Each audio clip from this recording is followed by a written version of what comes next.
गौतम बुद्ध ने कहा था कि एक भयंकर जंगली जानवर की तुलना में एक धोखेबाज और दुष्ट दोस्त से अधिक डरने योग्य है, क्योंकि जानवर केवल आपके शरीर को ही हानि पहुंचाता है, लेकिन एक कपटी और धोखेबाज दोस्त आपकी बुद्धि को हानि पहुंचाता है।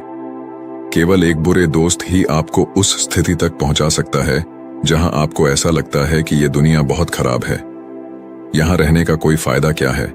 और यही होता है जब आपको धोखा मिलता है, आपको ठगा जाता है, और केवल व्यक्ति ही जो अंधे विश्वास करता है उसके साथ ठगी होती है।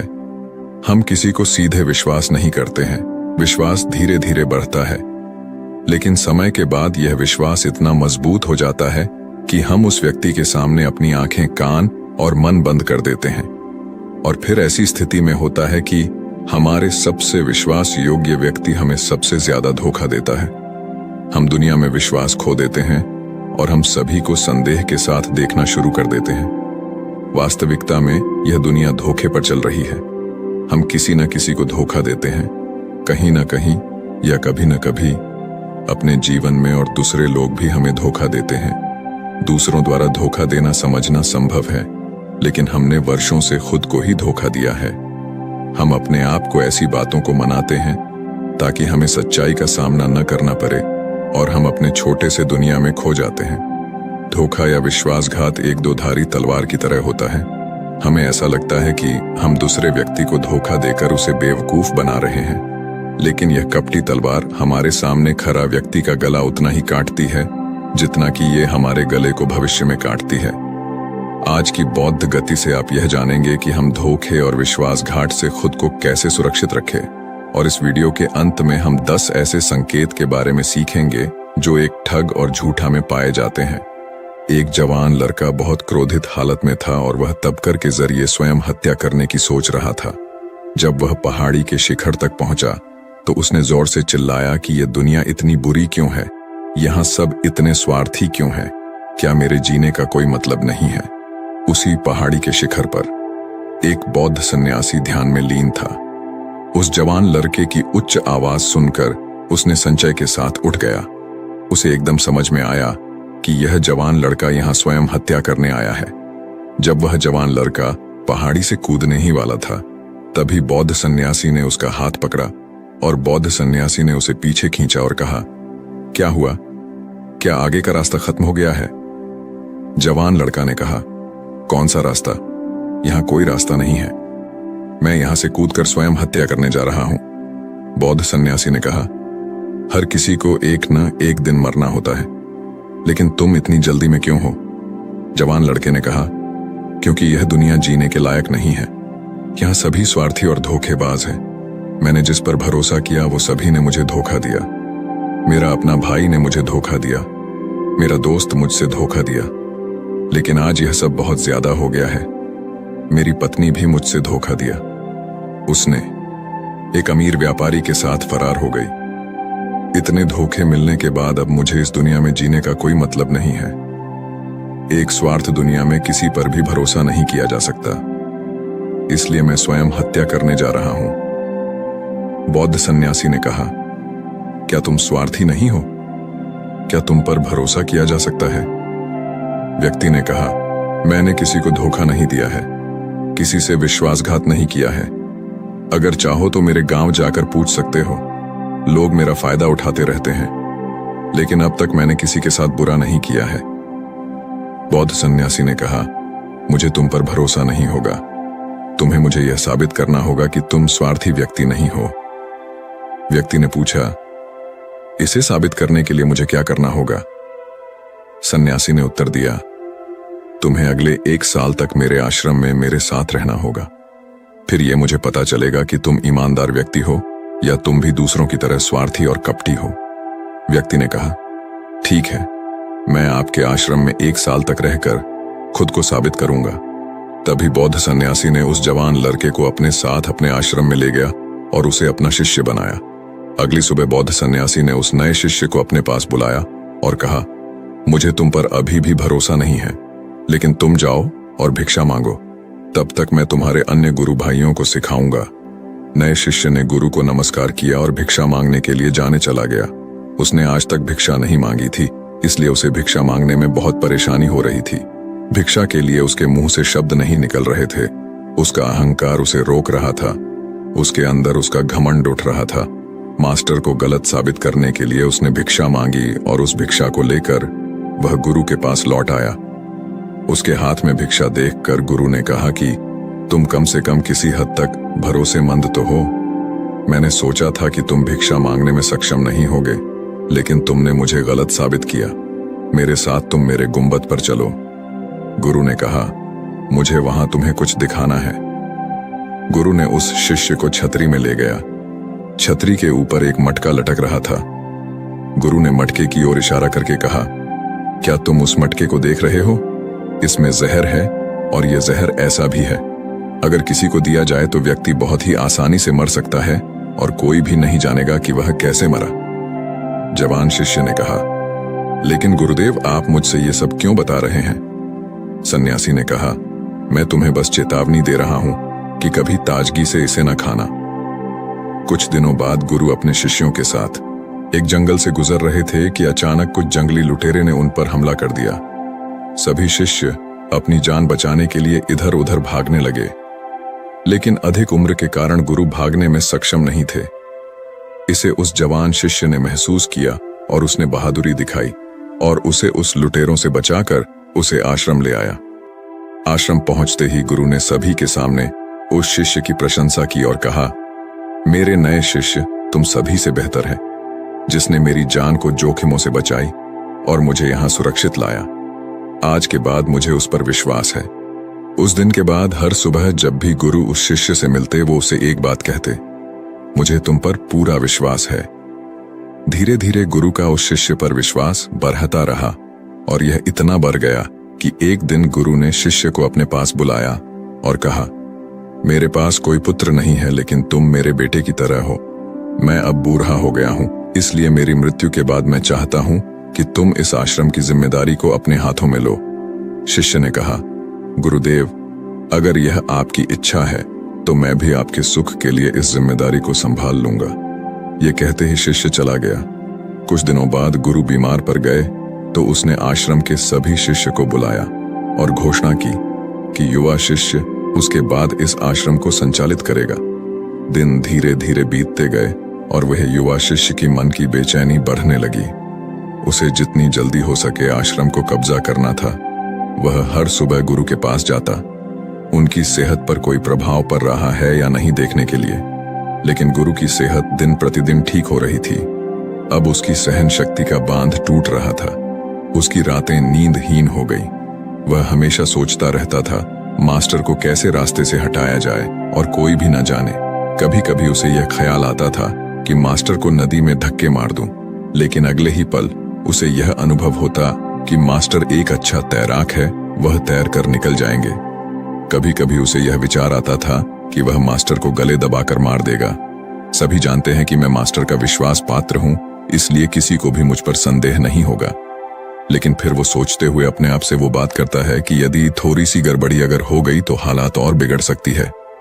उसे कुछ ऐसा तरीका ढूंढना होगा जिससे कि मास्टर तो मरे ही और सबको यह लगे कि यह एक प्राकृतिक मौत हुई है और इसे ईश्वर ने स्वीकार किया है। एक दिन वह युवा शिष्य मास्टर के कुटिया में मास्टर के पास बैठा था। तभी उसकी नजर ऊपर लटकती हुई उस मटके पर पड़ी। उसे याद आया कि मास्टर ने कहा था कि इसमें जहर है और वह जहर ऐसा है कि अगर किसी व्यक्ति को दिया जाए तो व्यक्ति बहुत आसानी से मर सकता है और किसी को भी पता नहीं चलेगा कि वह कैसे मरा। उसने सोचा कि इस जहर को मास्टर को देना सही होगा और कोई भी नहीं जानेगा कि वो कैसे मरा। फिर उसके पास पूरे आश्रम पर काबू पाने की संभावना भी होगी। अगले दिन उसने गुप्त रूप से मास्टर के कुटिया से वो जहर चुराया और मास्टर के भोजन में मिला दिया। मास्टर ने वो रात का खाना खाया और सो गए, लेकिन सुबह होने पर पूरा आश्रम जाग उठा, लेकिन मास्टर नहीं उठे। शिष्य गुरु की कुटिया में गए और देखा कि मास्टर मर गए हैं। जब उस युवा शिष्य को यह जानकारी मिली तो उसके अंदर बहुत खुशी हो गई और वह आश्रम का नियंत्रण संभालने का कार्य शुरू कर दिया। आश्रम में एक पुराना शिष्य भी था। वह सब कुछ खामोशी से देख रहा था। वह अपने कुटिया में गया और वहां से एक दवा लेकर आया और मास्टर को दिया। कुछ ही समय में मास्टर की चेतना वापस आई और वह ठीक से उठकर बैठ गया। ऐसा देखकर उस युवा शिष्य के पैरों तले जमीन खिसक गई। वह बहुत घबराया हुआ था। गुरु ने बाकी शिष्यों को उनके कार्यों पर भेज दिया और युवा शिष्य को अपने पास बुलाया और कहा, क्या तुम अभी भी विश्वास योग्य हो? क्या तुम मुझे धोखा नहीं दोगे? क्या तुम स्वार्थी नहीं हो? शिष्य गुरु के पांव में गिर पड़ा और कहा, मुझे नहीं पता कि मैंने इस अपराध को कैसे किया है। मैंने आज तक किसी को धोखा नहीं दिया है। लोग मुझे धोखा दे रहे हैं, लेकिन नहीं जानता कि मैंने आज आप पर धोखा क्यों और कैसे किया। गुरु ने कहा, तुम मुझे धोखा नहीं दे सकते क्योंकि मैंने कभी तुम पर विश्वास ही नहीं किया है। मैं किसी पर भी विश्वास नहीं करता। मैं केवल उसी पर विश्वास करता हूं जो मैं अपनी आंखों से देखता हूं, और मैं तुम्हारे भीतर की लालसा देखना चाहता था और मैंने तुम्हें यह लालसा जानबूझकर दी थी। क्योंकि किसी को धोखा देने के सिर्फ 3 ही कारण होते हैं, पहला स्वार्थ, दूसरा लालसा और तीसरा ईर्ष्या। वह युवा सन्यासी मास्टर से पूछा, लेकिन मास्टर, मैं अपने आप को अपना ये कैसे स्वार्थ, लोभ और ईर्ष्या से मुक्त रख सकता हूं? मास्टर ने कहा, खुद को पढ़ें, खुद को जाने और खुद के अंदर प्रवेश करने का प्रयास करो। इंसान में बहुत महान संभावनाएं होती हैं। वह खुद को कुछ भी बना सकता है, वह कुछ भी हो सकता है। और जब आपको मौका न मिले तो अपने अंदर देखें और जानने की कोशिश करें कि आप क्यों बदल रहे हैं, कौन आपको बदल रहा है, क्या यह परिवर्तन अच्छा है या बुरा, आत्मनिरीक्षण करो। मास्टर के इन शब्दों को सुनकर शिष्य फिर से उनके पैरों में गिर गया और कहा, मास्टर, मैं आपका शिष्य बनना चाहता हूं और जानना चाहता हूं कि मैं कौन हूं, मैं क्या हूं और मैं क्यों बदलता हूं। मास्टर ने कहा, हमारे आसपास ऐसे बहुत सारे लोग हैं और बहुत सारे ऐसे लोग रह चुके हैं जो इसका उदाहरण है, जो कभी अपने स्वार्थ, लोभ और ईर्ष्या के कारण किसी को धोखा नहीं दिया है।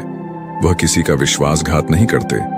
एक व्यक्ति तभी किसी को धोखा देता है जब उसे लगता है कि कोई नहीं देख रहा है कि वह क्या कर रहा है और भविष्य में कोई नहीं जानेगा कि वह जो कर रहा है सही है। पकड़े जाने के बाद वह अपनी सुरक्षा के लिए अधिकतर तर्क देता है कि मैं कुछ नहीं कर सका। यही आखिरी राह थी, मुझे मजबूर किया गया था। लेकिन यह धोखा देने के पीछे की सच्चाई है जो हर विश्वासघात के पीछे छुपी होती है, लेकिन फिर भी व्यक्ति यह जानबूझकर करता है। मास्टर ने शिष्य की आंखों में देखते हुए कहा, याद रखें, हम किसी को धोखा देने पर हम उसकी आंतरिक अभिज्ञान को चोट पहुंचाते हैं और वह इतनी बुरी तरह चोटित हो जाता है कि फिर वह किसी पर भरोसा नहीं कर पाता। वह अंदर से बहुत ही दुखी और अकेला महसूस करने लगता है। इसलिए यदि आप चाहते हैं कि कोई आपको धोखा न दे, तो आप अपनी आंखें, कान और मन को खुले रखें। लोगों पर विश्वास करें, लेकिन इतना विश्वास मत करें कि वे आपका फायदा उठाने लगे। हमेशा अपने सबसे महत्वपूर्ण कार्यों पर नियंत्रण में रहे और कभी कभी खुद को जांचते रहे, क्योंकि जिस धोखे को आप टालना चाहते हैं, क्या आप किसी दूसरे के साथ वैसा ही धोखा कर रहे हैं? अगर कोई आपको फिर भी धोखा दे रहा है तो निराश न हो, क्योंकि हर विश्वासघात किसी व्यक्ति को कुछ न कुछ सिखा कर जाता है। धोखा खाने के बाद एक व्यक्ति पहले के मुकाबले ज्यादा सतर्क और सावधान हो जाता है। इसलिए अपने जीवन को बिगाड़ने की आदत न डालें, बल्कि इसे एक सबक समझे और आगे बढ़े। मास्टर ने कहा, यह है धोखेबाज व्यक्ति के 10 निशानियां, एक चालाक व्यक्ति के जो आपको धोखा दे सकते हैं, आपके चैन चुरा सकते हैं और ऐसा कि गहरी समुद्र में डूबते हुए आपकी जिंदगी खत्म कर सकता है। पहला चिन्ह, वह व्यक्ति जो झूठा होगा, वह धोखेबाज होगा, वह सब कुछ आपसे छुपाएगा। आप उसके बारे में दूसरे लोगों से जानेंगे और जब आप पूछेंगे, वह कहेगा कि उसे बताना भूल गया। उसके साथ बहुत समय बिताने के बावजूद आप उसके बारे में ज्यादा नहीं जान पाएंगे। वह आपके बारे में क्या सोचता है, उसकी जिंदगी में क्या चल रहा है, यह आपको हमेशा भ्रमित करेगा, क्योंकि वह सब कुछ आपसे छुपाएगा, क्योंकि वह सच्चा आदमी है ही नहीं। एक सच्चा आदमी को अपने बारे में बताने से कोई परेशानी नहीं होती। वह आपके साथ लगभग सब कुछ साझा करता है, लेकिन एक धोखेबाज बहुत सतर्कता से चलता है। इसलिए हमें इन बातों पर ध्यान देना चाहिए, जिनके साथ हम एक संबंध में हैं, जिनके साथ हम अपनी जिंदगी का विश्वास और प्यार का सौदा करने जा रहे हैं। क्या वह हमारे साथ अपने जीवन की पूरी कहानी साझा करता है या नहीं? क्या वह बातें हमसे छुपाता है? अगर वह छुपाता है तो वह व्यक्ति एक बड़ा धोखेबाज है। दूसरा चिन्ह, वह व्यक्ति जो धोखेबाज हो या हमारे साथ सच्चा प्यार नहीं है, तो वह हमारी परवाह नहीं करेगा, हम उसकी परवाह कितनी भी करें, हम उसके लिए कुछ भी क्यों न करें, लेकिन वो हमारी परवाह बिल्कुल भी नहीं करेगा और यह एक बार ही नहीं दिखेगा, बार बार दिखेगा। लेकिन हम इसे नजरअंदाज करते हैं। ये हमारी गलती है, क्योंकि हमारे मोहित होने के कारण हम अपनी आंखों के सामने सच्चाई को नहीं देख पाते। ये हमारी गलती है। अगर हम थोड़ा सावधानी से ज्यादा देखने की कोशिश करें तो हमें पता चलेगा कि वह हमारी परवाह नहीं करता। तीसरा चिन्ह, एक धोखेबाज व्यक्ति भी बड़ा झूठा होता है। उसके शब्द उसके आपसी मेल नहीं खाते, उसकी जीप बदलती रहती है। वह अपने वचनों को नहीं निभाता, लेकिन हम उसकी झूठे में फंस जाते हैं, इसलिए हम उसे पहचान नहीं पाते। चौथा चिन्ह, एक धोखेबाज व्यक्ति हमारे मुख पर प्रशंसा और सराहना हमारे सामने करेगा, लेकिन वह कभी भी हमारी प्रशंसा नहीं करेगा और हमें सम्मान नहीं करेगा। चाहे हम उसके लिए मर जाए, वह हमें कभी सराहना नहीं करेगा और हमें उतना महत्व नहीं देगा जितना कि हम अपनी जिंदगी में देते हैं, क्योंकि वह हमें एक दिन धोखा देगा। इसलिए यह बेहतर है कि हम सतर्क रहें, पहले ही बहुत धोखा खा चुके हैं। पांचवां चिन्ह, वह कहते क्या है उस पर आपको ध्यान देने की वजह उनके कार्यों पर ध्यान केंद्रित करें।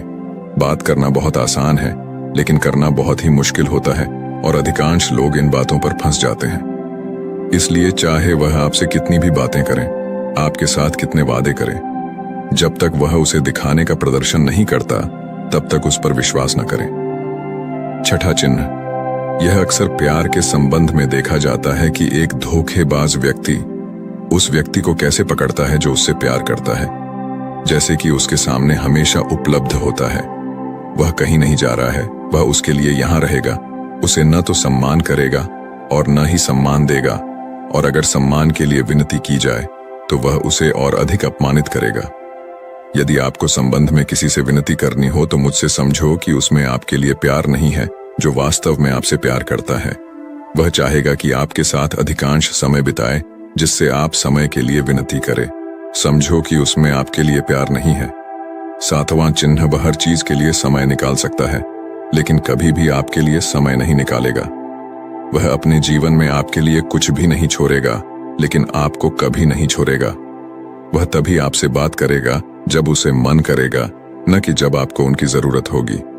वह आपको किसी और के साथ बदल सकता है, लेकिन आपके लिए कुछ नहीं बदलेगा, न तो उनकी आदतें, न ही उनका स्वभाव और न ही उनकी सुविधा। आठवां चिन्ह, वह कभी भी आपको आपके प्रति समर्पित और आज्ञाकारी नहीं होगा। जैसा कि हम आपके साथ हमेशा रहेंगे, चाहे जो भी हो हम समर्थन करेंगे। चाहे जैसा भी समय हो, वह सिर्फ अपनी शर्तों पर ही आपके साथ रहेगा। जब उसे आराम और अच्छा लगेगा तभी वह आपके साथ रहेगा, और अगर उसे थोड़ा भी चोट लगे तो वह चला जाएगा, क्योंकि वह कभी भी अपनी सुविधा के लिए अपनी सीमा के बाहर कुछ भी करने के लिए नहीं आएगा। नौवां चिन्ह, वह हमेशा आपको चोट पहुंचाएगा, कभी जानबूझकर और कभी बिना जाने कि वह आपको कितना चोट पहुंचा रहा है, और आपका हृदय लगातार दुखेगा। आप उस व्यक्ति के साथ खुश रहेंगे जो वास्तव में आपसे प्यार करता है। उसके साथ होने से आपको ऐसा लगेगा कि आप हवा में हल्के से उड़ रहे हैं, और अगर आप एक धोखेबाज और गलत व्यक्ति के साथ संबंध में हैं, तो सब कुछ भारी और असावधान लगेगा। ऐसा लगेगा कि कुछ गड़बड़ है। अंदर से एक आवाज आएगी कि यह संबंध आपके लिए सही नहीं है, और यदि इसे सुनने के बावजूद आप इसे नजरअंदाज करते हैं तो यह आपकी गलती होगी। 10वां चिन्ह, आपके जीवन में वे कहीं नहीं है। आपके जीवन में उनकी कोई विशेष जगह नहीं है। जब चाहे वे आसानी से आपके जीवन से आपको निकाल सकते हैं और उन्हें कुछ फर्क नहीं पड़ेगा। यदि आप यह नहीं मानते और उनकी सच्चाई जानना चाहते हैं, तो आप अपने जीवन से कुछ दिनों के लिए गायब हो जाएं। उन्हें कुछ फर्क नहीं पड़ेगा, बल्कि वे खुश रहेंगे। अच्छा है कि समस्या हमारे जीवन से चली गई है। अब हम आजाद हैं और हम जो चाहे वो कर सकते हैं। यदि आप अगर ऐसे व्यक्ति के साथ संबंध में हैं, तो आप अपने बुद्धि को संयम में लाएं और जितनी जल्दी हो सके इससे बाहर निकले। मुझे विश्वास करें, ऐसे संबंध से बाहर आने के बाद आपको सुख, शांति और प्यार मिलेगा। और क्या दुनिया में सिर्फ एक ही व्यक्ति है? यदि आप एक खराब व्यक्ति को छोड़ देते हैं, तो 10 अच्छे लोग आपके जीवन में आएंगे जो आपको सम्मान और प्यार देंगे। और जब तक आप इस तरह के झूठे व्यक्ति के साथ व्यस्त हैं, तब तक आप अपने अच्छे लोगों को नहीं देख पाएंगे। लेकिन जैसे ही आप ऐसे धोखेबाज व्यक्ति को छोड़ देंगे, अच्छे लोग आपके जीवन में आना शुरू हो जाएंगे। और एक और बात, आजकल वे लोग जिनके साथ प्यार में धोखा हुआ है, वे कहते हैं कि प्यार कुछ नहीं है, सब कुछ झूठ है। आजकल सब कुछ झूठा है, लेकिन यह पूरी तरह से सही नहीं है। जिस व्यक्ति ने आपको धोखा दिया है, उससे प्यार के अर्थ की जानकारी नहीं थी। आज भी दुनिया में बहुत सारे ऐसे लोग हैं जो प्यार को कैसे करना है जानते हैं और उसे बरकरार रखने की भी जानते हैं। धोखा खाए लोग अपनी ओर से सच्चा प्यार करता है। प्यार ईश्वर की उपहार है और यह दुनिया प्यार पर आधारित है। अगर एक गलत व्यक्ति ने आपका प्यार समझ नहीं पाया, तो इसका अर्थ यह नहीं है कि इस दुनिया में प्यार नहीं है। यह दुनिया प्यार पर ही आधारित है। यह प्रसिद्ध नृत्य दुनिया सिर्फ प्यार करने वालों के कारण है। और अंत में एक और बात, यदि आप अपने परिवार के सदस्यों से धोखा खा चुके हैं या आपस में गलतफहमी हो गई है, तो एक दूसरे की बात समझने का प्रयास करें, एक दूसरे को जानें और एक दूसरे को माफ करें। क्योंकि दोस्तों, आपको बहुत सारे लोग मिलेंगे, लेकिन आपके परिवार के सदस्यों की तरह किसी और जगह पूरे विश्व में नहीं मिलेंगे। हाँ, उनका दृष्टिकोण थोड़ा अलग होता है। वे थोड़े दूर के होते हैं आपके परिवार के बाहर, जैसे कि आपके दोस्त, दूर के रिश्तेदार या पड़ोसी। लेकिन परिवार के सदस्यों को माफ कर देना बुद्धिमानी होता है। तो दोस्तों, उम्मीद है इस वीडियो से आपको काफी कुछ सीखने को मिला होगा। और अगर कुछ सीखने को मिला हो तो हमारे इस वीडियो को लाइक, शेयर और डोरियन चैनल को सब्सक्राइब जरूर कर लीजिएगा। और साथ ही कमेंट में नमो बुद्धाय जरूर लिखिएगा। धन्यवाद।